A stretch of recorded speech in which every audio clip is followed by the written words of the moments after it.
एक बार की बात है, एक जवान बौद्ध भिक्षु अपने मन में उठने वाले नकारात्मक विचारों से बहुत परेशान था। न चाहते हुए भी उसके मन में तरह तरह के गलत विचार आते रहते। उसका स्वभाव भी काफी चिड़चिड़ा हो गया था। ये बात बात पर गुस्सा हो जाता, दूसरों के प्रति जलन और नफरत की भावना रखता, लोगों की बुराई करता और अपने मन में तरह तरह की नकारात्मक कल्पनाएं करता। वह अपनी इन सब बुरी आदतों से बहुत परेशान हो चुका था। उसने बहुत से तरीके आजमाए, बहुत प्रयास किया अपने अंदर के इन बुरे विचारों को खत्म करने का, लेकिन कोई भी तरीका काम ही कर रहा था। अंततः एक दिन परेशान होकर उसने अपने गुरु के पास जाने का निर्णय किया। गुरु एक बहुत ही बुद्धिमान और आत्मज्ञानी व्यक्ति थे।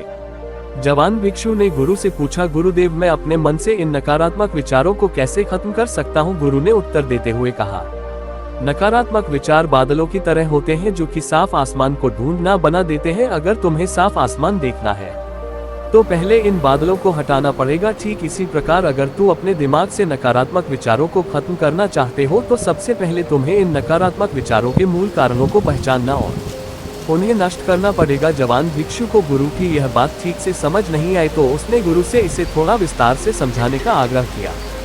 तब गुरु ने शिष्य को एक कहानी सुनानी शुरू की है। एक बार एक व्यक्ति जंगल से गुजर रहा था, तभी उसे रास्ते पर एक सांप दिखाई पड़ा। सबको देखते ही वह व्यक्ति डर गया और वहां से भागने ही लगा। जैसे वह दौड़ा, उसका पैर एक पत्थर से टकरा गया और वह वहीं गिर पड़ा। उसने खुद को बुरी तरह घायल कर लिया था। जब वह उठा और पीछे मुड़कर देखा तो पाया कि वह कोई शक नहीं बल्कि सिर्फ के आकार की एक लकड़ी थी जो कि रास्ते पर पड़ी हुई थी।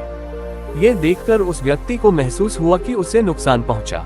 जाने का कारण सिर्फ नहीं बल्कि उसके खुद के अंदर बैठा डर और नकारात्मक विचार है जिसने उसे घायल कर दिया। कहानी खत्म करते हुए गुरु ने उस जवान भिक्षु से कहा, मन के नकारात्मक विचार इस कहानी के साथ की भांति हैं, जो तुम्हारी परेशानी का मूल कारण नहीं है बल्कि तुम्हारी समस्या का मूल कारण तुम्हारे अंदर बैठा डर, इन भावनाएं और अतीत के बुरे अनुभव हैं, जो कि नकारात्मक विचार, गुस्सा और देश के रूप में बाहर आते हैं। इसलिए अगर तुम्हें अपने मन से नकारात्मक विचारों को खत्म करना है तो इसके मूल कारण को पहचान कर उसे नष्ट करना होगा। अब हम इस कहानी को अपने जीवन में कैसे लागू कर सकते हैं, इसके लिए कुछ प्रैक्टिकल टिप्स हैं। पहला, माइंडफुलनेस यानी जागरूकता का अभ्यास करो। अपने विचारों और भावनाओं के प्रति जागरूक हो, देखो कि आपके भीतर क्या चल रहा है।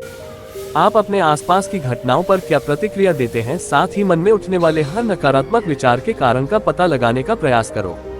दूसरा, अपने अतीत की बुरी यादों, बुरी घटनाओं और बुरे अनुभवों को स्वीकार करो और खुद को व दूसरों को माफ कर दो। तीसरा, आभारी रहूंगा। अपने जीवन के सकारात्मक पक्ष पर अपना ध्यान केंद्रित करें और आपके पास जो कुछ भी है उसके लिए इस ब्रह्मांड का आभार व्यक्त करो। आभार व्यक्त करना हमारे नजरिए को सकारात्मक बनाता है और हमारे अंदर से नकारात्मक भावनाओं को खत्म करता है। चौथा, दयालु बनो, खुद के प्रति भी और दूसरों के प्रति भी, क्योंकि नकारात्मक विचार अक्सर अंदर ही अंदर खुद की बुराई और तुलना करने से पैदा होते हैं।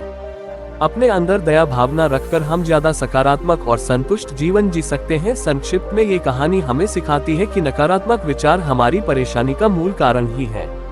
असल समस्या तो हमारे भीतर गहराई में छुपी हुई है। इन विचारों के मूल कारणों को पहचानकर हम इन विचारों को अपने दिमाग से निकालना शुरू कर सकते हैं और एक ज्यादा खुशहाल और शांति से भरा जीवन जी सकते हैं। याद रहे, कहानी की सैफ की भांति हमारे ज्यादातर नकारात्मक विचार भी सिर्फ भ्रम मात्र हैं जिन्हें हम अपने मन में पैदा करते रहते हैं। दोस्तों, मैं यहाँ पर आपको कुपोषण पर यह वाली ऑडियो भी रिकमेंड करूंगा जिसका नाम है 11 दिन सकारात्मकता की ओर। यह ऑडियो बुक एक पौष्टिक मंच डेवलप करने में आपकी बहुत हेल्प करेगी और अधिक कुशल पर अब तक का सबसे बड़ा ऑफर भी चल रहा है जिसमें आप कुछ के मंथली सब्सक्रिप्शन पर मिल रहा है सीधा 70% है डिस्काउंट, यानी आप कुछ के फर्स्ट मंच का सब्सक्रिप्शन पड़ेगा नेगीने की बजाय सिर्फ ₹89 इसका अगर आप यूज करते हैं कूपन कोड से 70। लेकिन यह ऑफर सिर्फ आज रात 12 बजे तक वैलिड है, इसलिए देर न करें और इस ऑफर का फायदा उठाएं। ऐप को डाउनलोड करने के लिए डिस्क्रिप्शन इन फर्स्ट कमेंट पर मिल जाएगी। धन्यवाद।